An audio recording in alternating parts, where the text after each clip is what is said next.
The first anomaly struck without warning, a subtle tremor in the fabric of the sensor net that only Dr. Alara Voss noticed at first. She leaned over the console, eyes narrowing at the cascade of fluctuating quantum readings. The numbers didn't just spike, they rewound. Telemetry that had already been logged blinked off the system, then reappeared in reverse, as if the past were asserting itself over the present. Around her, the lab hummed with its usual synthetic serenity, the cooling ducts exhaling warmth and the faint scent of ozone, but the calm was a fragile veneer. The hum became oppressive once she realized what she was seeing. Localized time reversal, an effect not predicted in any simulation, but one that had already begun to affect their orbital testing platforms. Commander Rian Kale's voice cut through the lab comms, sharp and measured. Dr. Voss, status report. His tone carried the authority of someone accustomed to giving orders in theaters of conflict, and the underlying edge betrayed the tension he could not yet vocalize. Voss's fingers hesitated over the interface. Every instinct told her to speak cautiously. Even a hint of panic could trigger a chain reaction among the crew. Sir, it's happening in the array. Data points are decaying backward. It's not just a system error. The field itself, it's unraveling in reverse. We're losing the forward time signature. Rian's jaw tightened. He was a veteran of orbital interventions and black site operations, a man who had stared down collapse more than once. Yet this was something different. He forced calm into his voice. Show me. The lab's holodeck flickered as Voss input the raw feed. Streams of temporal distortion appeared as warped auroras over the projected station array. Modules already past calibration flickered in place, then snapped back to previous configurations. It was mesmerizing, terrifying, and utterly alien. Captain Joran Hale crouched behind a tactical console, his combat vest unzipping slightly as he patted a tool pouch against his chest. Hale was the field commander, a veteran of kinetic operations across harsh terrains and orbital drops, and he saw the problem through a soldier's lens. This anomaly was not just science. It was a weapon in disguise, and it was about to kill them if they didn't act. That's no random fluctuation, he muttered, scanning the holodeck. Something's applying a coherent pattern. It's like someone's deliberately folding time back onto itself. That's not physics, it's war. From her station, Voss looked up sharply, the harsh glow of the holodeck reflecting in her eyes. I've run the probability matrices. If we can identify the temporal anchor points, we might stabilize local causality. But the field is expanding. By the time command decides, it could cascade through the entire orbital corridor. Rian leaned back, gripping the edge of the console. Decisions needed speed. Hale, deploy recon drones to the outer nodes. Voss, keep tracking the anchor points. I want patterns, anything we can exploit, and get a hard link to Earth Command. They need to see this before it becomes uncontainable. Hale's drones launched silently into the void, their micro-thrusters sending them in spirals along the network of satellite arrays. Each drone sent back live-stream telemetry, but even the most sophisticated AI filters struggled to process the retrograde anomalies. A sensor would record an object, only for the data to vanish mid-transmission. In one instance, a drone reported a catastrophic structural breach. Then milliseconds later, the breach unhappened as the craft's cameras caught modules resealing themselves before any force could be applied. Voss whispered under her breath, "It's rewriting events in real time." Her voice trembled, but not from fear. She was exhilarated by the scientific implications. A collapse in reverse time, if controlled, could redefine physics. But the realization hit her as she glimpsed the first casualty report blinking off the casualty monitor. This wasn't theoretical anymore. People were at risk, and reality itself was betraying them. Rian's gaze swept the bridge. His team's tension mirrored his own. Each member had seen death in 1,000 forms, but uncertainty that mocked cause and effect was a new breed of terror.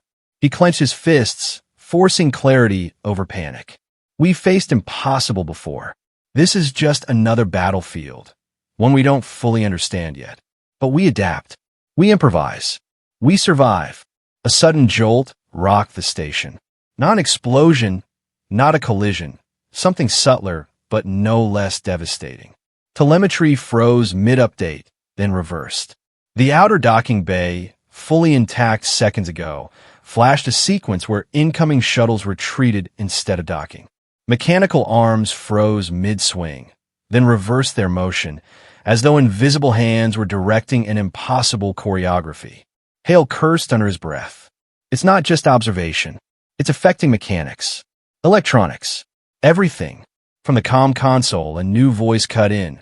Analyst Miratkar, a liaison embedded to interpret both intelligence and environmental data. I've cross-referenced the anomaly with our orbital grid. Whatever is doing this, it's not natural. The pattern repeats in intervals we can track, but the increments are nonlinear. It's deliberate. Her voice carried a subtle edge of disbelief, but it was sharp, precise. If we can predict the next cascade, we could set a trap or preposition defenses. Rian's mind raced. Tactical ingenuity had always been his strong suit. Outthink, outmaneuver, exploit weaknesses, but nothing in his experience prepared him for time itself being the adversary. He made a decision, quick and unflinching. Hale, prepare the rapid response drones for direct intervention. Voss, Car, find me the next collapse window. I want it precise. This is our first strike, not a scramble. We adapt to the rules as they bend. The first skirmish came hours later. A cluster of retroactive anomalies coalesced near the northern orbital ring, threatening a critical relay. Rian led the maneuver from the bridge, voice tight over the comms. Hale now. Deploy. Hale's drones darted forward, kinetic thrusters flaring against the void. Each drone carried electromagnetic nets designed to stabilize microfields, a desperate attempt to impose causality against an enemy that could erase it at will. The drones encountered the anomaly, their sensors flickering violently, shields warping and reforming in reverse as if the field itself were anticipating attack. Yet, as Hale had hoped, a counterintuitive weakness revealed itself. The anomaly reacted slower to composite signals than to single-frequency interventions. By sending each drone with staggered frequencies, they carved a path through the distortion, stabilizing one node long enough to anchor the rest. The relay blinked alive, power resuming in what should have been a collapsed sequence. Voss stared at the console, mouth dry. We did it, but at a cost. Rian's eyes followed the casualty feed. One drone lost all telemetry midfield, then returned as if untouched, but its internal circuits had fused in reverse. In other words, it was functional, but utterly destroyed by the internal stresses of time rebounding. A small victory, but with an unmistakable lesson. Forward survival came at an inverted cost. Miratkar's analysis cut through the tension. Pattern suggests repeated engagement will be necessary. Every node we stabilize temporarily resets the field in our favor, but the anomaly adapts. Each intervention leaves feedback that increases the temporal load. Hale exhaled, his jaw stiff. So we can fight it, but the more we push, the heavier it pushes back. His hand rested on the console, fingers brushing a control panel scarred from prior orbital maneuvers. We're not just in a fight with machines. We're in a fight with time itself. As night cycles passed, the team worked in rhythm. Deploy, stabilize, analyze, redeploy. They were soldiers, scientists, and strategists fused into a single unit, improvising under pressure. Voss marked anchor points on the holodeck with frantic precision, correlating readings to spatial coordinates. Every successful stabilization brought fleeting relief, followed immediately by a new cascade somewhere else in the ring. It was during one of these cycles that the first human cost became painfully evident. An external maintenance pod, crewed by volunteers for inspection of a nearby relay, flickered in the anomaly. Telemetry showed them moving backward through the station's corridors, their consciousness trapped in a sequence of events that made no sense. Rian froze, hand tightening over the armrest. Hale barked into comms, desperate for options, but Voss's voice was tight with terror. There's no retrieval protocol. Not yet. We can't intersect with their temporal vector without risking everything. Myra's voice, cut over the chaos. We may have a method to isolate their vector. It's untested and dangerous. We can anchor the field locally to hold them, but could destabilize the surrounding nodes. You'll have casualties either way. Rian weighed the options with brutal clarity. Do it. Minutes later, the pod blinked into a stasis field, suspended in a bubble of artificially imposed causality. Their forms shimmered, uncertain, neither fully present nor absent. It was a small miracle amidst mounting terror. Hale exhaled sharply, shaking his head. We've crossed the line. This isn't just combat anymore, it's playing God. The anomaly pulsed again, larger now, a subtle distortion visible even through the hull's reinforced viewport. It wasn't just a local effect anymore. The orbital station, the corridors, the very sensors they relied upon were becoming unreliable. Yet the team persisted, driven by discipline, determination, and the grim knowledge that hesitation meant erasure. By the end of the first operational cycle, patterns had emerged. The anomaly responded predictably to staggered frequency interventions, but only temporarily. Every encounter taught the team new methods, new counterintuitive insights. Voss sketched out a preliminary theory. The field could be manipulated like a reverse logic battlefield, where timing and anticipation mattered more than brute force. Rian closed his eyes for a moment, picturing the station, the anomaly, and his team. They were battered, tense, and exhausted, but not broken. He turned back to the console. Tomorrow, we push further. Every node we hold is a foothold. We adapt, or we disappear. Hale's voice, low and resolute, cut across the bridge. Let them come. We'll meet time itself on our terms. And we'll survive. The anomaly pulsed again, larger than before, a silent, invisible heartbeat of chaos. It was aware, responsive, an enemy without shape or face. The station's lights flickered as if acknowledging the challenge, the hum of machinery warping in anticipation. And then the outer nodes went dark. The outer nodes had gone dark, swallowed by the anomaly's pulsing field. Hale's drones hovered on the fringe, inert, their micro-thrusters straining against invisible forces that yanked them backward through calculated arcs of impossible motion. Rian Kale leaned over the tactical console, the edges of his vision reddened by fatigue, yet his mind raced, calibrating every variable, every historical readout, every temporal signature. The anomaly wasn't merely a distortion, it was learning. Every maneuver, every intervention seemed to inform its next behavior. Voss hunched over her holodeable, fingers trembling as she fed raw sensor data into the analytical lattice. It's adapting faster than we can anticipate. The nodes we stabilize provide temporary relief, but the anomaly integrates the field's feedback. It's evolving. And if we continue at the current tempo, the stress on the station's temporal dampeners could cascade uncontrollably. Her voice had that precise mixture of excitement and dread. She could see the problem, understand its structure, but she couldn't stop it. Hale slammed his fist against the console. Then we changed the tempo. We scramble everything. We hit it with unpredictability. His mind instinctively gravitated toward tactical asymmetry.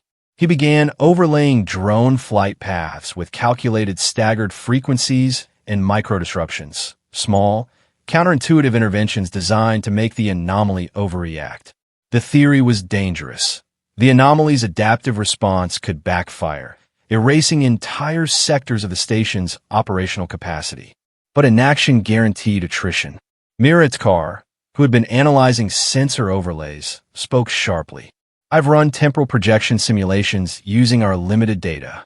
We have a window, a 3-minute interval in which the anomaly's forward progression decelerates naturally. It's the only chance to insert corrective nodes into the outer ring without catastrophic loss. After that, the cascade becomes uncontrollable. Rian nodded grimly. Then that's our objective. Hale, prep strike teams, and drone clusters. Voss, Tar, synchronize your timing matrices. Every second counts. By the time the tactical window arrived, the crew had rehearsed the operation down to microseconds. The outer ring was a ghostly silhouette against the backdrop of Earth's orbit, a lattice of structural arrays shimmering faintly in emergency lighting. Hale's voice was calm but clipped, commanding a coordination of drones, repair pods, and sensor arrays. All units, move on my mark. Synchronize on 3, 2, 1 mark. The drones launched in a spiral pattern, micro-thrusters flaring in silent bursts. They reached the anomaly's periphery and began deploying stabilization nodes, miniature devices designed to anchor causality and resist the reversal pulse. The effect was immediate but volatile. Some nodes anchored successfully, the distortion flattening locally, while others were ripped apart mid-deployment, their materials warping in reverse sequences. Hale barked into comms. Node 3 compromised. Recalibrate. Focus stagger deployment. His voice carried authority and calm simultaneously. He understood the value of discipline over panic. Each failure provided immediate feedback for the next maneuver, a cycle of improvisation under pressure. Voss's calculations were precise, her hands flying over interfaces. If we adjust the node's frequency by 0.03 Hz and stagger the release by 0.7 seconds, we can exploit the anomaly's slower adaptation threshold. It's counterintuitive, but she cut off as a spatial distortion opened near the station's northern hull. A maintenance drone was caught mid-flight, its trajectory pulled backward in a horrifying loop. Systems sparked in reverse. Propulsion lines compressed and re-extended simultaneously, straining the drone's frame. Hale cursed, redirecting drones in real time. Focus on the anchor points that are viable. Don't waste assets on lost nodes. Even as they fought, the human cost became undeniable. Field technicians, monitoring external panels in robotic exosuits, reported minor injuries from reverse mechanical systems. One suit's robotic arm moved backward through space, slamming against the technician's chest, leaving him suspended in stasis until stabilizers corrected his position. The crew reacted with speed and discipline, but the toll mounted, a grim reminder that even victories carried consequences. Meanwhile, Tare's voice cut in. I've cross-referenced node collapse patterns with historical deployment data. There's a cyclical repetition. The anomaly overcompensates after each intervention. If we anticipate the feedback, we can pre-position nodes for the next cascade. Her tone was sharp, almost clinical, but it carried a dangerous optimism. Rian absorbed the analysis. We'll need to split our teams. One to secure the current window, the other to pre-position for the next pulse. Hale, lead the forward strike. I'll coordinate the anchor deployment with Voss and Carr. The operation moved like clockwork. Forward strike teams deployed, micro-thrusters flaring, their stabilization nodes anchoring temporarily, buying precious seconds. Rian monitored telemetry, adjusting anchor points with a surgeon's precision. As predicted, the anomaly overcompensated. The reverse pulses intensified in secondary areas, but the prepositioned nodes absorbed the worst of the energy, stabilizing key segments of the station. For a fleeting moment, relief washed over the bridge. Systems hummed normally, emergency lighting stabilizing. Hale exhaled sharply. We held the line. Minimal loss. But the moment was brutally short-lived. A sudden distortion erupted near the station's main relay hub. Power readings fluctuated wildly.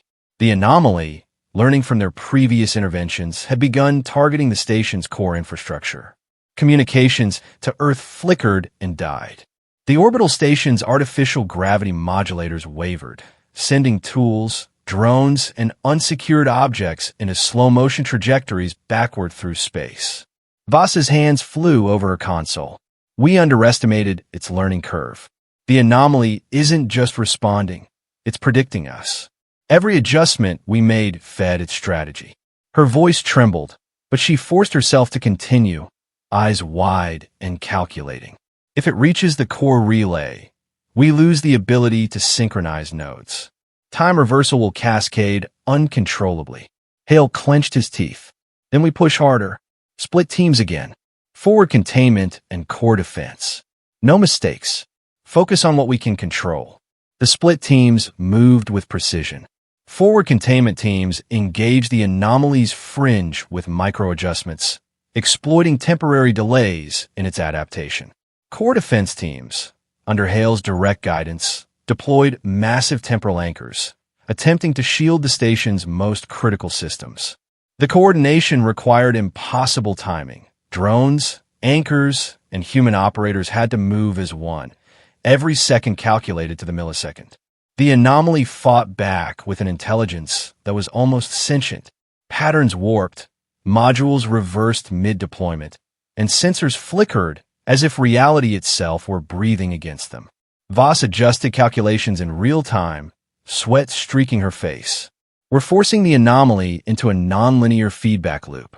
It can't anticipate the composite chaos we're generating. Even as the anomaly struggled against the coordinated assault, its pulses created new hazards. Hull panels separated briefly, then reattached in reverse, trapping repair drones and technicians mid-operation. Hale's voice cut through the comms, calm but urgent. Redirect. Focus on priority anchors. No heroics. Mira's KRS analysis came in like a cold splash of water. If we can maintain this composite interference for 5 cycles, we may generate a temporal inversion bubble. Temporary, but stable enough to map the anomaly's core signature. Rian's mind raced. This was the breakthrough they needed. The first chance to move from defensive improvisation to a controlled offensive measure. He barked orders, splitting teams, staggering deployments, and forcing the anomaly to overcompensate once again. Each pulse, each intervention, brought them closer to stabilizing the field at the cost of drone losses, equipment strain, and escalating stress among the crew. By the final cycle, exhaustion and precision met in brutal harmony. The station's lights flickered, alarms warbled, and the anomaly pulsed violently, but the combined efforts of human ingenuity, tactical improvisation, and scientific insight forced it into a temporary stasis. For the first time, Rian allowed himself a glance at Voss and Carr. They were pale, fingers hovering over consoles, eyes wide with disbelief and relief. Hale exhaled, leaning heavily against a console, his exosuit scuffed and charred from repeated microcollapses. "We bought ourselves time," he muttered, voice rough but controlled. "Not victory, just time." Voss shook her head, still staring at the holotable. "Time is a battlefield now, and we've only survived the first engagement." Her voice was a whisper, almost a prayer. The anomaly isn't just resisting, it's learning. Rian's jaw tightened. He looked at the flickering nodes, at the temporary stability they had achieved, and then out the viewport to the dark, infinite void. "Then we learn faster," he said quietly. "We adapt faster, and when it moves again, we'll be ready." Hale's gaze met his, determination etched into every line of his face. "We'll hit it where it hurts next. Not just react, strike with purpose. No mercy for chaos." Mira, Tkar's calm, analytical voice cut in. "The next step is offensive, not just containment. If we can map the core, we can manipulate it. But there's a moral cost, and we'll see it in full during the operation." The station settled into a tense quiet. The anomaly pulsed faintly beyond the outer nodes, a constant reminder of the threat waiting to strike again. Every system hummed in calculated readiness, every operator poised at the edge of exhaustion and focus. And as the station rotated silently around Earth, Rian and his team knew that the coming offensive would demand everything they had: tactical genius, scientific audacity, and human grit against an enemy that wasn't just alien. It was reality itself bending back against them. The temporal stasis held, just barely, like a fragile bubble against the tide of chaos. But the anomaly's pulses hinted at a coming escalation, and somewhere deep within its reversing folds, a hidden logic awaited exploitation or annihilation. The next battle was imminent, and this time they would strike first. The anomaly pulsed with quiet menace, a rhythm that mirrored the station's own heartbeat. Every sensor in the orbital array flickered under its influence, and every operator aboard the station felt the subtle tug of impossibility pressing at the edge of perception. Rian Kale paced the bridge, jaw tight, eyes scanning holotables and overlay projections. The temporary stasis had bought them a measure of time, but it was deceptive. The anomaly had learned, adapted, and now it was waiting for their next move. Hale leaned over the forward tactical console, adjusting drone deployment vectors. Each strike cluster had to be precisely synchronized, a choreography of microseconds, velocities, and frequencies designed to overwhelm the anomaly's anticipatory logic. He rubbed the stubble along his jaw, mind replaying every loss from the previous operations. Drones warped in reverse. Anchor nodes destroyed mid-deployment, technicians suspended in stasis. "We can't just react anymore," he muttered. "We have to go on the offensive, or the anomaly writes us out of existence." Voss's eyes were glued to her holodeble, recalculating the temporal vectors in real time. "I've mapped the peripheral feedback loops," she said. "There's a structural weakness in the node interconnectivity. If we can exploit it, we can create a channel to the anomaly's core field. But the path is narrow and volatile. Any misalignment, and the cascade could engulf half the station." Rian's eyes narrowed. "Then we take the risk. Hale, assemble a raid team. Core strike units. We move in, extract data, and preposition anchors to isolate the anomaly's core logic. No hesitation." Hale nodded, gathering a small contingent of field operatives, veterans trained in zero-G boarding operations, microthruster navigation, and electronic warfare. They moved with practiced precision, suits locked and thrusters ready. Their drones followed, like swarming extensions of the team, weaving between modules and sensors, every movement choreographed to the millisecond. The raid began at the northern array, where temporal feedback had been most erratic. As the team approached, the anomaly reacted almost immediately, pulses of reverse causality snapping drones backward mid-flight, distorting sensors, and creating localized turbulence in the station's magnetic shielding. Hale barked orders over the comm, "Forward path clear. Microthrusters at 30%, staggered deployment now." Voss guided them remotely, adjusting anchor frequencies in real time. Node 3. Frequency shift 0.05 Hz. Deploy. Node 4. Delay 0.8 seconds. Now, the first nodes latched successfully, the anomaly pulsing in response, as if recoiling from the interference. But the feedback was brutal. One strike drone collapsed mid-air, reversing violently and smashing into the station's hull. Its wreckage reconstituted in reverse sequences before finally coming to rest as debris. Hale cursed, redirecting the remaining drones. "Ignore it. Focus on core extraction." Miratkar, monitoring the data stream from the anomaly's outer shell, spoke sharply. "We've got partial core signal, fragmented but coherent enough. I can isolate the logical signature, but it's entangled with a decaying loop. We'll need a live feed to untangle it, or it'll collapse our calculations backward in time." Rian's jaw tightened. "Do it. Prepare a relay for live feed, synchronize with the forward node clusters. We don't get a second chance." The team pressed forward, navigating zero-G corridors warped by reverse causality.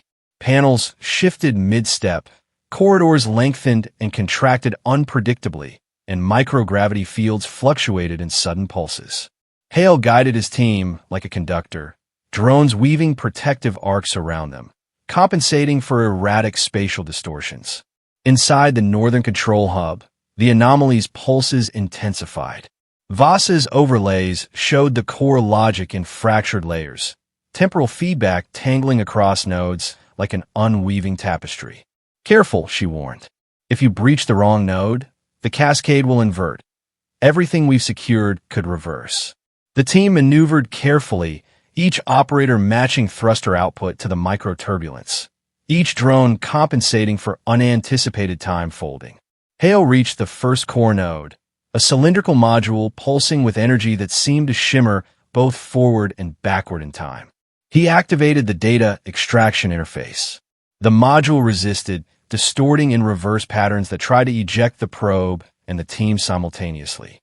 Voss guided them remotely, hands flying over interfaces. "Synchronize extraction. Phase offset 0.2. Compensate for temporal inversion."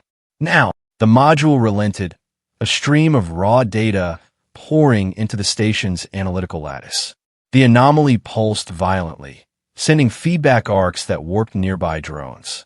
Hale gritted his teeth, maintaining position as micro-thrusters fought against the tug of reverse causality. Then chaos erupted. A secondary pulse from the anomaly struck mid-extraction, warping space around the hub. One operative, caught in the temporal backlash, vanished for a moment before reappearing, but his suit systems had fused in reverse. He was alive, but incapacitated. Another drone imploded mid-pulse, its microelectronics unraveling. Hale cursed, recalibrating his vectors, but the cost was mounting. Voss's voice was tense but precise. "We got enough data to map the core logic. Pull back now, consolidate nodes, and prepare for the next cycle. The anomaly is destabilized but not defeated. It's learning from our interference." The team retreated, staggered, every step calculated to avoid further catastrophe. They returned to the station's central hub, weary, scuffed, and strained, but carrying critical intelligence. The core logic map appeared on Voss's holodeck, a fractured lattice of sequences, feedback loops, and counterintuitive pathways. It was a breakthrough, but incomplete, and the anomaly's adaptive capacity remained frighteningly high. As they debriefed, tension surfaced. Rian and Hale argued over the strategy for the next phase. "We can't keep reacting," Hale insisted. "Every raid costs us personnel and resources. We need a surgical strike, not repeated attrition." Rian's response was measured. "We can't ignore the anomaly's learning curve. We need data before we strike decisively. Each raid teaches us its logic. The cost is high, but the risk of doing nothing is extinction." The debate escalated until Miratkar intervened. "Both of you are right. But remember, this is a living system. Every action leaves feedback. The anomaly anticipates patterns, human or otherwise. One mistake, one predictable move, and it can collapse entire sections of the station. Discipline, coordination, and unpredictability are our only weapons." The political dimension added another layer of complexity. Earth Command had been monitoring the operations remotely, and messages arrived with delays, filtered through the temporal distortions. Diplomatic envoys aboard the station, responsible for reporting back and authorizing offensive measures, grew increasingly anxious. Their concerns were understandable. Civilian orbital assets, communication satellites, and even the station itself were all at risk if the anomaly's pulses spread unchecked. One envoy, Liad Denari, approached Rian privately. "Commander, the pressure from Earth is escalating. They want a definitive strike, a guaranteed solution. They're questioning the viability of continued engagement. We could lose command authorization at any moment." Rian's jaw tightened. "Then we execute under our own authority. We bought time and data. We know the anomaly's patterns better than anyone. We either act decisively or perish under indecision." The tension reached a breaking point when one of the station's own personnel betrayed them. An intelligence officer, enticed by the promise of safety and authority from Earth Command, attempted to sabotage the anchor nodes, believing that collapsing the anomaly's field quickly would save lives. The act backfired catastrophically. Nodes failed mid-cycle, drones were destroyed, and microturbulence propagated across corridors. Voss's console screeched with warnings. Hale barked frantic recalibration orders, and the team barely stabilized the resulting feedback. The betrayal left scars. Trust, once implicit, now required constant verification. Rian confronted the officer, his voice cold but controlled. "We survive because of discipline and coordination. One act of selfishness can undo everything. You've put lives at risk and nearly destroyed the station." The officer's gaze was blank, guilt mingled with rationalization. Hale leaned over, fists clenched, but Rian's hand on his shoulder stayed the captain's instinct for immediate reprisal. "We learned from this, and we moved forward." The anomaly, seemingly aware of the human discord, pulsed again. Its rhythm was slower now, more deliberate, almost as if mocking their efforts. Voss analyzed the core logic map, cross-referencing the feedback from the failed nodes. "It's consolidating," she whispered. The anomaly is reinforcing the core pathways. Every human error we make is integrated into its logic. We need absolute precision next cycle, or it will exploit us completely. Rian's resolve hardened. Then next cycle, we strike with discipline and coordination. No mistakes. We use what we've learned. We exploit its logic against itself. Hale's eyes glinted with grim determination. And if it fights back? Rian's answer was a whisper, more to himself than anyone else. Then we fight smarter, faster, together, or we disappear. The station settled into tense silence, a fragile equilibrium. Outside, the anomaly pulsed faintly, a constant reminder that time itself was no longer on their side. The crew prepared for the next engagement, aware that every action carried escalating stakes. Lives, assets, and the very stability of reality rested on their ability to improvise and execute flawlessly. And somewhere deep within the anomaly's reversing folds, a hidden vulnerability waited, one that could be exploited if only they had the courage and precision to strike decisively. The stage was set for multi-vector operation. The anomaly's pulses had grown more deliberate, more intelligent, as if it sensed the cumulative pressure of human strategy. The station trembled with micro-adjustments, corridors rippling subtly as modules reversed and reformed in unpredictable sequences.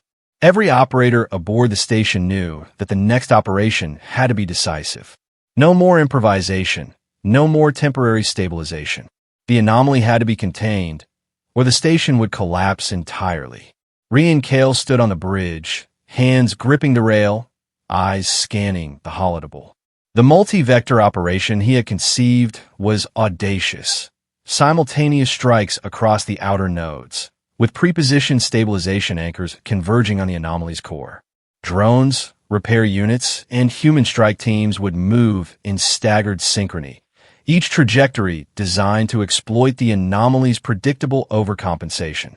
Success demanded flawless execution. Failure promised cascading disaster. Hale ran through the vectors one last time, his exosuit thrusters humming. All teams synchronized, he asked, voice taut. Every operative was in position, drones calibrated, micro-thrusters ready. Ready as we'll ever be. Voss had spent hours refining the anchor frequencies. Her fingers danced over the holodeble, adjusting nodes by fractions of a hertz. If we maintain the temporal inversion bubble, the anomaly's core logic can be isolated. But it will resist. We'll see strong countermeasures, maybe even local time loops that trap drones mid-cycle. Miratkar's voice, calm but resolute, cut in over comms. We can manipulate those loops. The anomaly reacts slower to multi-vector interference than sequential attacks. If all nodes deploy simultaneously, it will overcompensate, an exploitable vulnerability. Rian nodded. Then we execute. No deviation. Focus on coordination. Discipline above all. The operation began with eerie precision. Drones launched in spirals, micro-thrusters adjusting in real time to the subtle distortions of reverse causality. Forward strike teams navigated zero-G corridors warped by the anomaly, moving in patterns calculated to exploit every feedback loop.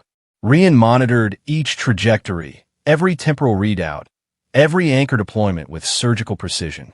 As the first nodes latched successfully, the anomaly pulsed violently.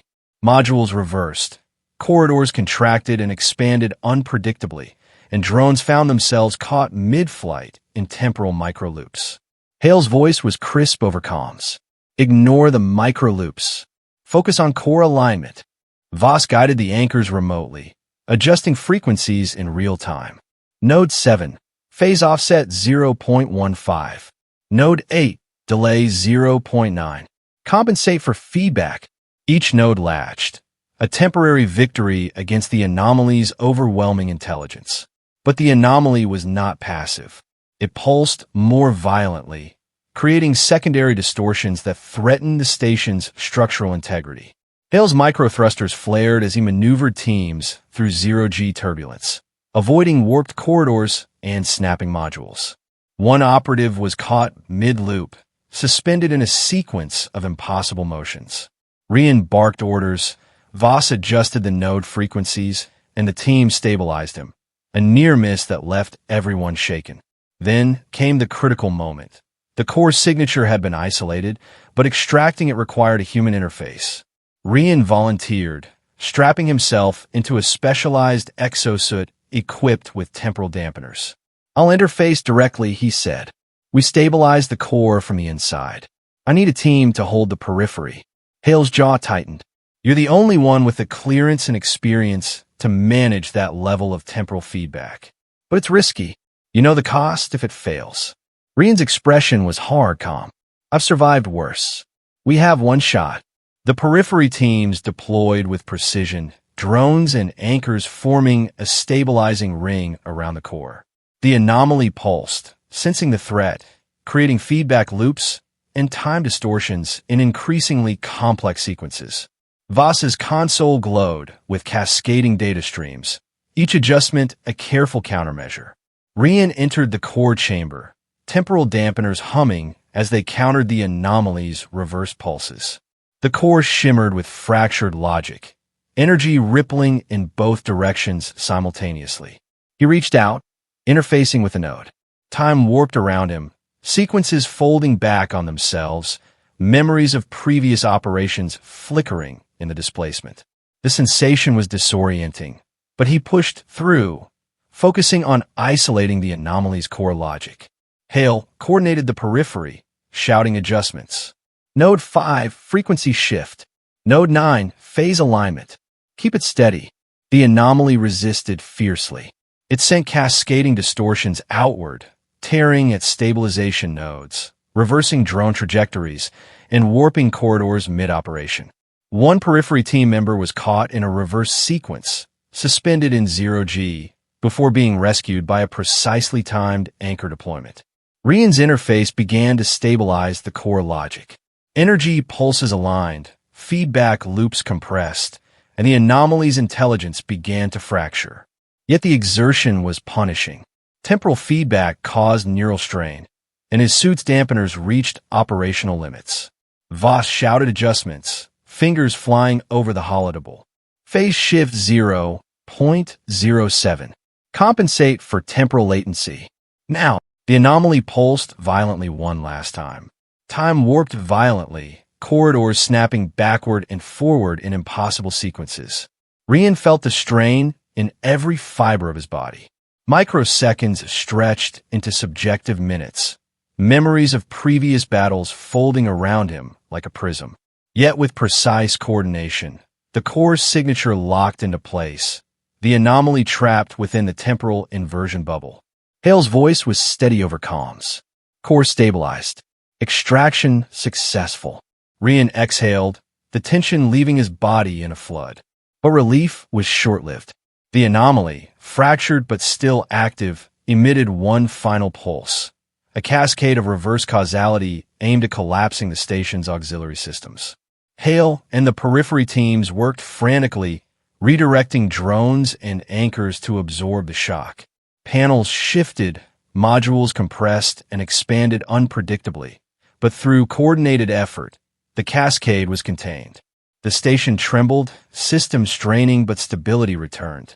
Voss slumped against her console, exhausted but elated. "We did it," she whispered. "The core is isolated. The anomaly is contained." Mira Tar's voice was calm, analytical. "Contained, yes, but not destroyed. The temporal inversion bubble holds, but it requires constant maintenance. Any lapse, and the anomaly could rebound." Rian removed his interface, suit systems cooling. He met Hale's gaze. "We bought ourselves time. Enough to understand it fully. Enough to prepare for the final strike, if necessary." Even as relief washed over the team, personal costs were evident. Microtrauma from temporal feedback left several operatives with lingering neural strain. Drones were irreparably damaged. Modules required extensive repair. The betrayal from earlier cycles had left scars on trust and coordination. Every victory had come at a tangible cost. Liat Denari, the diplomatic liaison, approached Rian. "Earth Command will want a full report. They'll push for exploitation, maybe weaponization." Rian shook his head. "This is not a weapon. It's a threat to every orbital asset, every human life. We contain it, study it, and ensure it can't be misused. That is our duty. Hale added quietly. Discipline and coordination got us through. Not luck, not convenience. If anyone forgets that, the next engagement won't have a happy ending.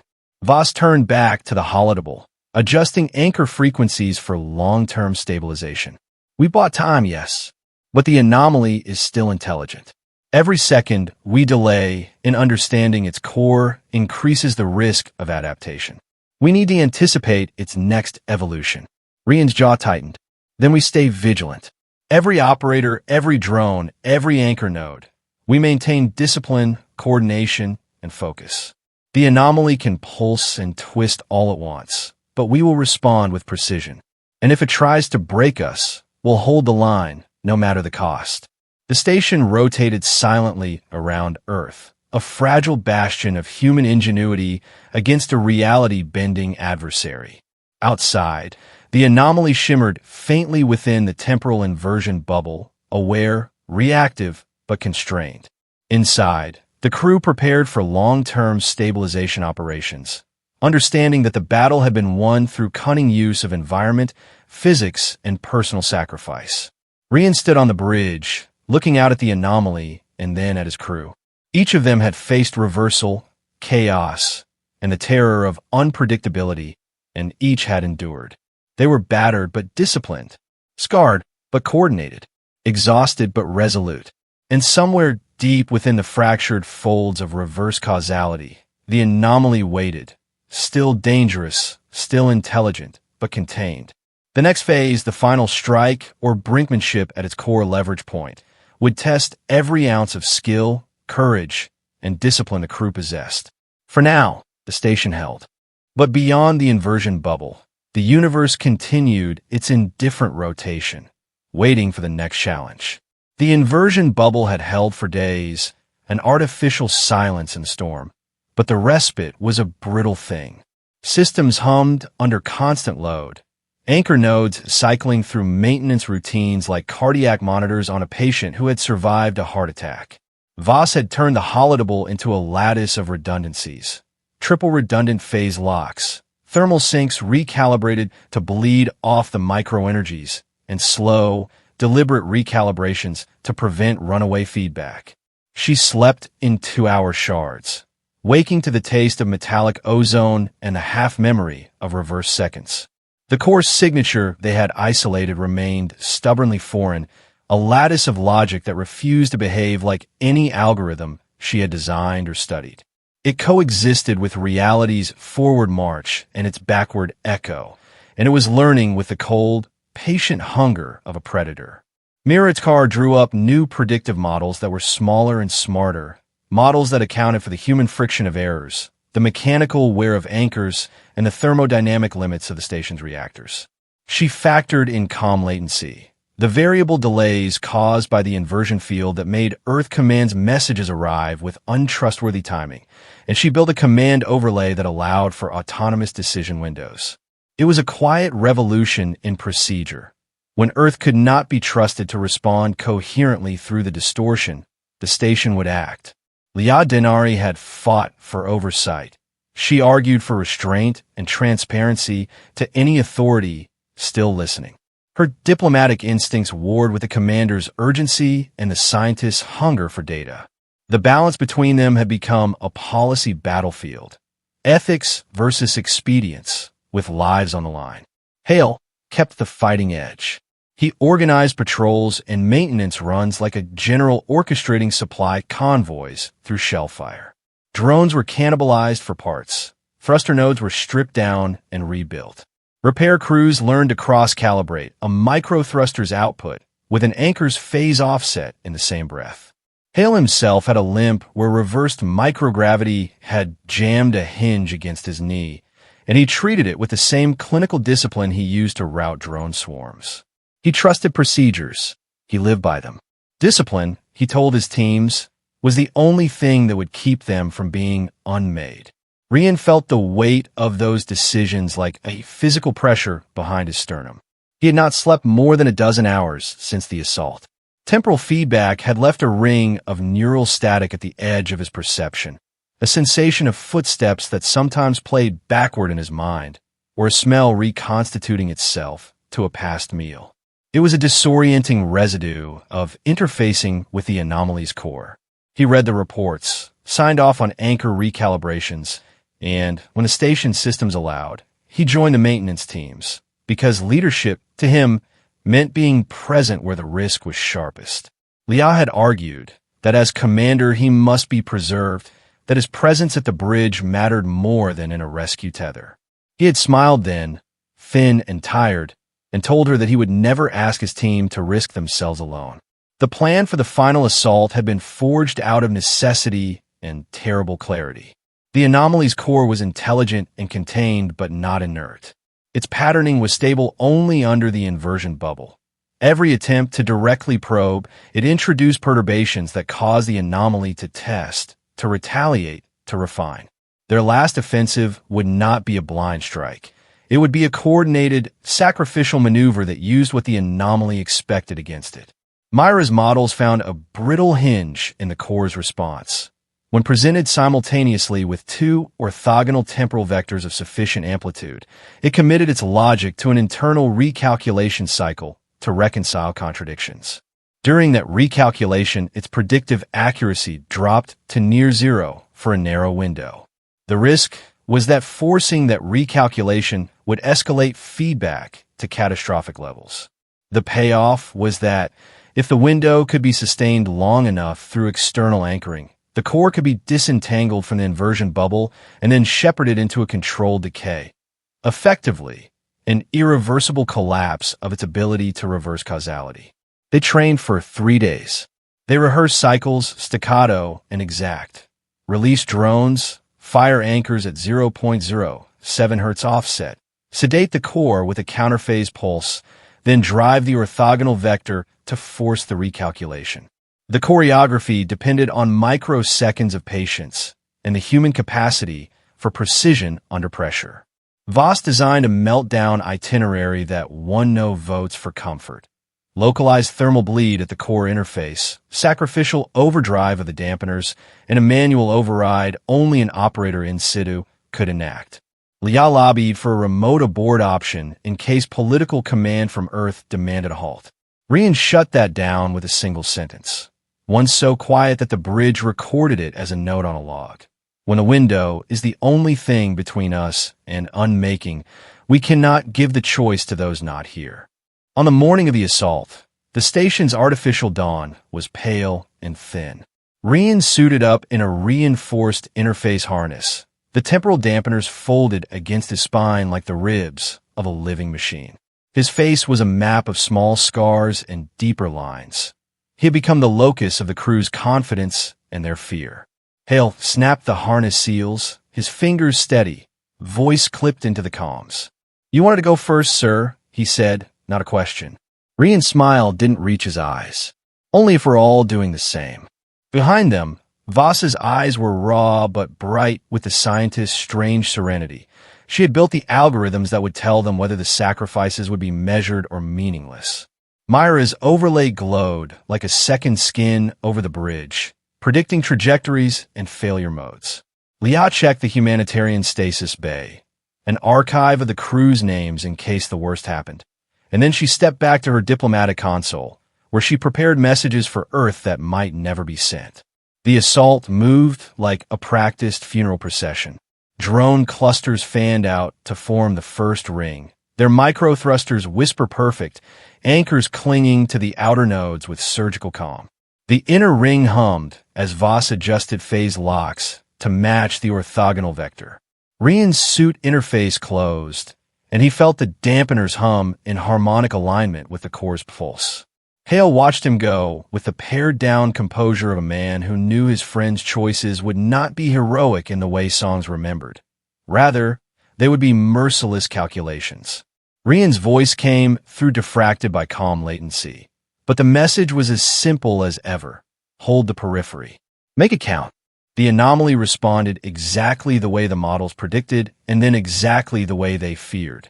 As the orthogonal vector pressed, the core blinked with a violent intensity, like a signal undergoing a forced translation between languages. For a breathless span, the core's predictive lattice fractured, and the anomaly's external pulses sputtered. Voss noted it on the holodeck, the lines on her screen jittering into silence as the core tried to reconcile the contradictions. Now, she shouted. Peripheral anchors surged. Drones locked into staggered frequencies, their telemetry singing in the overlay like a chorus of minor notes. In those seconds, the station's hull shuddered, not from impact, but from the tension of energy being redirected in ways the reactors had never been built to handle. The temporal dampeners climbed toward rated maxima.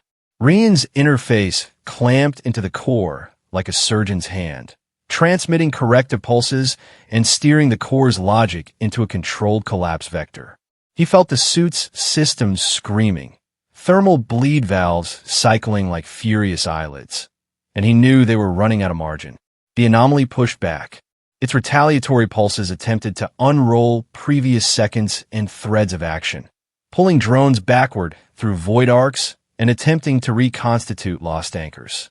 The periphery teams answered with discipline. Hale ordered staggered microbursts, frequency jitter, and the cannibalized thrusters maintained position against the reversed pulls.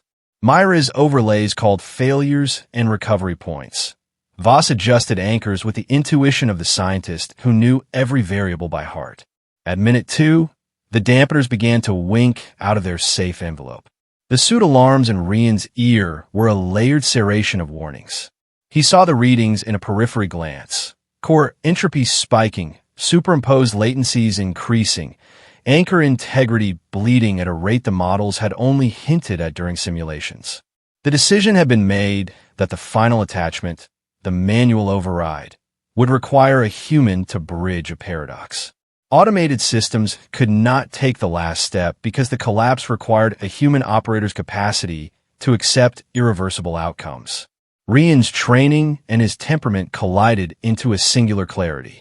He acknowledged the interface's manual prompt and found himself committing to the act with an old soldier's calm. You don't have to, Hale said, voice breaking across the comm with a rawness that had not been there when they planned. There are other ways. He stopped because there were not. Other ways had already been eaten by the anomaly's intelligence. I do, Rian said. His voice had the flat certainty of someone who had reconciled consequence. He tightened the interface clamps. Anchor hold. All channels locked. Do it on my mark. They worked in exquisite tandem. Peripheral nodes held through disciplined micro-adjustments, each operator working to keep the window open one sliver longer. Voss administered the final phase shifts, numbers sliding between the safe envelope and the danger markers like a hand walking on a knife edge. Mira walked the predictive model through the temporal recalculation until she read the line that told her whether their sacrifice would buy a structural solution or a mere delay. Rian engaged the manual override and felt the universe press back. For a moment, perception folded. He remembered a past that had not yet happened and future images where the station existed without him. The suit's dampeners absorbed the oscillations and transferred them into his body. He felt memory echoes, as if someone had played his life backward in a cruel cinema. His childhood in pulses, a laugh from a field training exercise, Hale's hand on his shoulder after a bad sortie. Pain was a geometrical thing, and he met it like a craftsman. Hold! His voice was thin. It threaded through the comms and settled like a benediction. Hold the nodes. Keep the periphery steady. For infinite seconds, the station held its breath. The anomaly's core began to collapse inward like a tide sucked from a shoreline, its logic folding and tangling into itself until there was nothing left to reverse. The inversion bubble shrank to a pinprick and then to a whisper as the controlled decay took hold. The anchors bled their energy into the core, and the reactors shivered as they accepted the redirected load. Rian felt the suit's systems overload, the dampener's thermal feedback climbing past any safe threshold. He tightened his grip on the interface and breathed like someone reciting a prayer. The last thing he saw through his visor was Hale's face, lit by alarms and the pale starlight of Earth. Hale had tears in his eyes and the steady hand of a friend, and Rian thought of the lives that would continue because they had been willing to cut the thread. Then the suit gave the warning that could not be ignored. Critical dampener failure imminent. Rian initiated the emergency cascade that would perforate the suit's isolation to bleed the last of the reversal energy into an engineered sink. It was a death sentence by design, the clean arithmetic of sacrifice. Rian, Hale's voice broke into a sound that would live in the bridge logs for years, a human sound that was less than a name. The suit's interface logged the final command. Collapse sequence confirmed. The core unspooled into harmless entropy. For 30 heartbeats, the station held a silence, so complete it felt like an aftershock from reality itself. Then, slowly, systems breathed. Anchor nodes ran to stable recovery. Drones stilled and checked their telemetry. The inversion bubble was gone, but the space where Rian had been shimmered with absence. His suit remained tethered to the interface, its systems cold. They cut him free and brought him into the infirmary, and there the medical team did what they could with anesthetics and field measures. They could not restart the dampeners that had acted as a conduit. They could not pull the human mind back from the paradox it had absorbed. Voss stayed by his side, hands on the console, eyes wet with a scientist's sorrow and wonder. Hale did not sleep for 42 hours. Leah recorded messages for every family the station had any record of, and, when she could, she found a quiet corner to whisper thanks to someone she had never believed in. Earth Command sent messages in a delay-riddled cascade. Orders, inquiries, condolence, demands for data. Leah mediated the flood, pushing for restraint and oversight. The political winds had shifted. News of the anomaly's containment traveled unevenly through the temporal channels, but it arrived, and with it the public realization of the cost. Rian's name became a quiet moral reference in doctrinal debates about when commanders could authorize sacrifice and who could be trusted with such authority. Some called him reckless, others called him glorious. The crew remembered quietly in ways that mattered more than headlines. Hale took a leave of absence to repair engines and to fit a brace to his knee. Voss published a closed dossier that became a template for safe interaction with nonlinear phenomena. Myra's models became a mandatory part of orbital doctrine. Leah lobbied for an international charter that forbade weaponization of temporal phenomena and mandated humanitarian protections for affected assets. The station was scarred but structurally sound.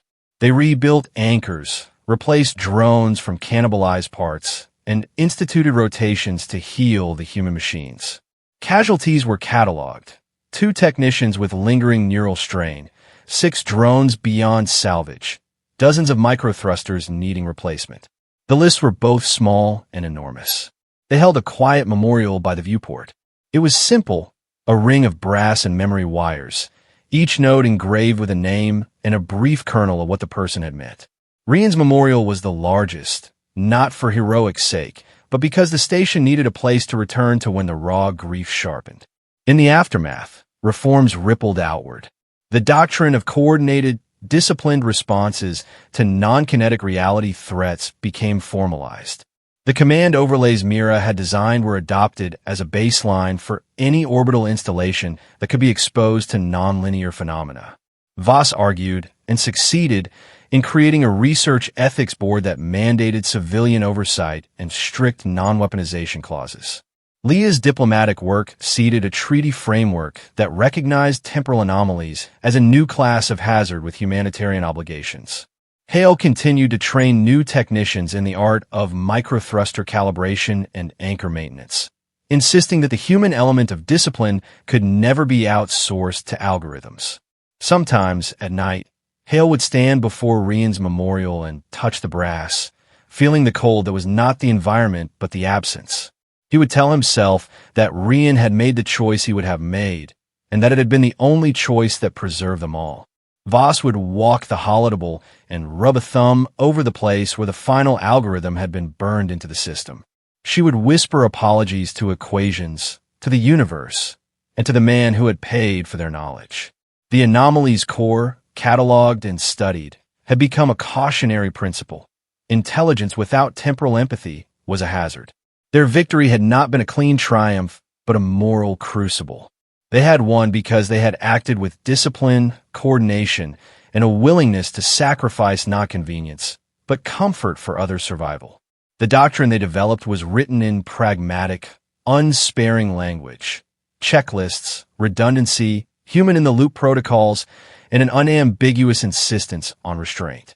Years later, when the orbital corridors were full of new trainees and new drones, when the anchor nodes gleamed with updated alloys and redundant thermal pathways, the story of the anomaly still moved through conversation like a low, insistent tide. Politicians quoted segments. Engineers argued about frequency offsets in cafes. Children in zero-G training remembered a man who had vanished into a paradox, so their world could continue to tick forward. The station itself carried the memory in its worn gratings and the new protocol patches stitched across the control consoles. There were no parades. That was not their way. There were, however, quiet improvements that mattered. Better comm overlays that prevented delayed orders from causing catastrophe, humanitarian protocol for personnel trapped in reverse causality, and a shared understanding that sometimes the only ethical course was to accept a personal cost to prevent a wholesale erasure. The doctrine was not an edict. It grew slowly, practiced in drills, argued over with heat, and then integrated into the fabric of operations. On the anniversary of the collapse, the crew gathered at the viewport. Earth spun beneath them, blue and indifferent. Voss, Hale, Mira, and Leah stood together in a small circle, each carrying a different kind of wound and a different kind of resolve. They had lost a friend, but they had gained a rule that would endure. When reality buckled, the answer was not domination but discipline, not weaponization but stewardship. They had learned, at terrible cost, that some surprises, no matter how brilliant, required mercy more than triumph. A new trainee asked quietly, "What do we learn, really?" Hale looked at the trainee, then at the memorial ring, then at the others. "We learned to act like a single organism," he said. "Precision, coordination, and the willingness to bear the burden together. That's how we kept our world from unmaking." Voss added, with the scientist's humble clarity, "We learned to respect the limits of knowledge. Some phenomena aren't tools. They're responsibilities." Outside, the orbital corridor hummed with life. The anchors cycled through quiet tests. The drones executed patterns that looked almost like birds against the curve of Earth. And somewhere in the logs, recorded between the lines of duty reports and technical postmortems, there remained a small, human line, a command that had chosen to fracture one life to save many, chosen deliberately, soberly, and without illusion. The story of the anomaly would be taught, revised, and argued for decades. But in the immediate afterglow, cold, fragile, and honest, it became a simple truth that they carried forward into every new challenge. When reality tilted, the answer was not to fight it with iron alone, but to bind it with discipline, with ethics, and, when demanded, with sacrifice.